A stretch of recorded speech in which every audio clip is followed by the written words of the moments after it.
We are rolling right along in our first season here at Houston First News Network. This is our 20th edition of our news magazine. Each week we look high and low to bring you news from Houston First. For about 3 minutes we focus on things that impact you.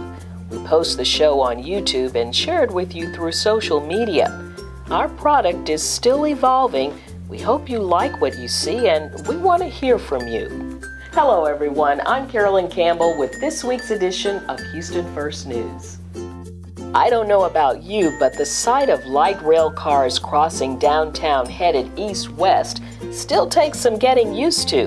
We're accustomed to metro trains running down Main Street, but traveling along Capitol and Rusk, well, they certainly are getting quite a few double takes.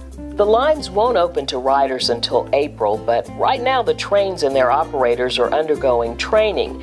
These shakedown cruises, that's an old nautical term, test the mechanical systems of the trains and also give their drivers the man-hours necessary to learn the nuances of traffic flow in the busy downtown street grid. It'll be all aboard soon enough. Another scene that doesn't go unnoticed is when Houston's performing arts companies present student matinees in the theater district. A seemingly endless line of bright yellow school buses spewing forth excited school children in the theater district is hard to ignore. Coordinating that many buses and that many kids is a bit of artistry in and of itself. Last week, Houston Grand Opera presented the Magic Flute at Wortham Center to school children from all over the region.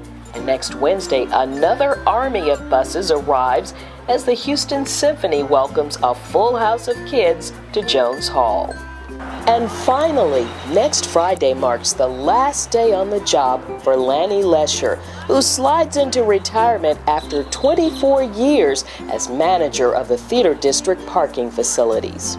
As a Vietnam vet, Lanny has certainly seen it all, but he's also witnessed quite a bit from his office in the Theater District garage, including a flood of biblical proportions after Tropical Storm Allison in 2001. This office is on the top level of the garage, and there's 2 more levels down below, and the water was 2 feet above the ceiling.